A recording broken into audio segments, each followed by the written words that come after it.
Hey, what is happening, everybody? It's your old pal Mr. Butter coming back at you. Today I want to get into a dope pair of kicks. This was probably my biggest W of 2023 so far. I was able to hit on the Jordan 1 High 85s in the black and white colorway, and I want to take a look at them with y'all. If you're into kicks and you feel like hanging out, then hit that subscribe button. Let's take a look at these Jordan 1 High 85s. Alright, so to preface this, I have had two other pairs of the Jordan 1 High 85s. I was able to hit on the neutral gray, the white and gray pair of 85s a couple years ago. I actually got exclusive access on those a couple years back. Then I also bought the Georgetown 85s, but I paid resale for them. I think I paid about $300 for them. But both pairs I ended up trading. I held them for a little while and I ended up moving them out of the collection. I just wasn't crazy about those pairs for whatever reason, so I'm really not sure how I'm going to end up feeling about these. But either way, I was really happy to hit them for retail on sneakers. The box is just like the other 85s that I got.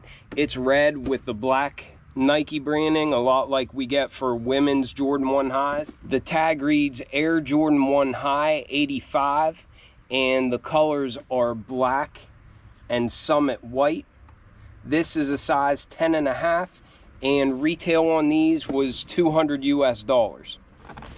Another commonality that this had with my other 85s, it came with a really thin kind of wax feeling paper with a Jumpman and then the Jordan Wings logo on that, and then each shoe was individually wrapped in a heavier paper that's just plain white. Nobody really cares about that packaging too much. Here they are, the Jordan 1 High 85 in the black and white colorway. And I really didn't have high expectations of these. I haven't really watched a lot of reviews on these. I'm pretty familiar with what we get with the 85 since, like I said, I've had two other pairs of them. And really, I just wasn't feeling the two pairs that I had before this one. But that being said, I was expecting the leather to be, you know, heavier and stiffer on this pair. But in my opinion, this leather is better than any of the 85 pairs that I've had previously. It still does have a stiff feeling, and it still does kind of feel like it's thick and kind of heavy. I do believe that it's a good material, but it just has a stiff feel to it. But it definitely feels more soft and just higher quality than what the leather has been on the other 85s that I've had. Maybe I'm crazy, but these definitely feel a little bit more buttery than what we're used to getting on the 85s. Like other 85s, these also have a different shape. Here's my lost and found Chicago Jordan 1s just for reference, but you can see that on the back, the top of the shoe kind of leans forward there on the back, and that's kind of more of like the modern shape. However, on this pair, these come really straight up, and overall I think this shoe just looks a little bit more sleek and a little bit more streamlined than what we're used to getting for the standard Jordan 1 Highs that we get now. Another difference that we get on this is the texture on the midsole, and it also just feels like it's a more grippy type of rubber on the midsole, if that makes sense.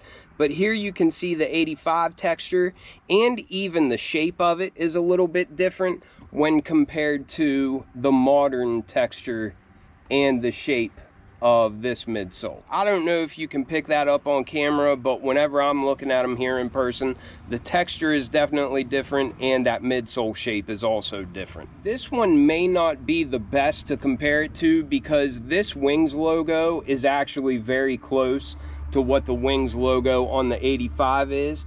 However, typically the Wings logo on modern Jordan 1s is more, I don't know if it's debossed, I think that's the correct term, but usually the Wings logo now is pressed into the shoe, whereas this one kind of feels like it's raised up a little bit. And also just the shape of that Wings logo is a little bit different than what we get today. Another touch that makes these more like the 85s is that it has the size listed there up on the inside of the sock liner, up by the collar. You can see it says 10.5, and then I believe it has like the style code there beside it. And then down on the insole, we also get a sticker, and that says Jordan brand rubber, model Air Jordan, code, blah, blah, blah, patent number. It's just talking about all the specifics of it, the color, date, March 29th, 82. That's odd. Jordan Pro BB. But that's a cool touch. Just adds to that retro and OG effect that we've got going on. This black and white colorway was one of the original colors of the Jordan 1 High. And obviously the Chicago colorway was also an original color of the Jordan 1 High. With these reimagined shoes, the Jordan brand has been making the shoe look aged. So that's why we get the crackled leather all over the shoe. That's why they gave us the sail color instead of white on here, just to make it look a little bit more vintage and a little bit more aged. They also made the outsole look like it's seen somewhere, or else just that the color has faded over time, so it's got this whitewash effect on there. With these black and white 85s, they make these to look like they did back whenever they came out. So the other pair, the Chicago Reimagined, they're meant to look like a shoe that was from 1985, but it's been sitting around in a storage room for like 30 years. And these are made to look exactly like they looked back whenever they came out. The more I have this shoe in hand and the more that I look at it, this is definitely my favorite 85 that I've ever had. I think these are pretty dope. And they would definitely go with just about everything just because they're black and white. One more touch to make it seem like it's authentic from 1985 is just this hang tag that has that image of Jordan. This is where we get the Jumpman logo from. And then it's got the Chicago skyline back behind him. I always think that's dope. And then on the inside, we just get specifics about the tech in the shoe. These did come with black laces already in the bottom of the shoe, but it also came with a spare set of white laces. I would probably rock the black laces in it, but let me know which ones you would go with. But with all that out of the way, we'll get into the actual review. We've got a black Jordan 1 tread pattern. This is also a little bit different than the tread pattern that we get on modern Jordan 1s, but it's almost hard to even pick up on camera. It seems like just the width of some of these different lines and stuff is different. There's not really a lot of major differences between the two. Like modern Jordan 1s, we've got a pivot point in the front, Nike branding there at the midfoot, but it looks nice in this black color and it'll definitely hide dirt and that sort of stuff well. Like I mentioned previously, we do get a different texture on this midsole, and it really feels more like an outdoor basketball. It just feels a lot grippier than today's Jordan 1s, but it's just a bright white color and it's got bright white stitching in there. It's nice and clean looking. And then as we come up from that midsole, we can see that all of our overlays are this nice black leather. And like I mentioned in the beginning, 85s are known for having more stiff and heavier feeling leather. But although this is a nice thick cut, as you can see when you look at it from the side, it does feel softer than what we're used to getting on 85s. And I actually really like this material. We've got this black overlay for the mud guard, going up the eye stays. We've got black swooshes wrapping around the top of the collar and then the base of the heel. And as I noted before, we've got a white wings logo here on that black panel. I love that view from the back. It's definitely very streamlined looking. It's a sexy shoe, it really is. For the base of the shoe, we just have a white, pretty stiff leather. I think the white leather feels more stiff than what the black overlays do, but we've got all these perforations on the toe box like we're used to seeing on Jordan 1 Highs, and then you can see that white heavy leather for the side panels and also up here around the collar. The tongue feels really similar to modern Jordan 1s. It's just a white nylon material.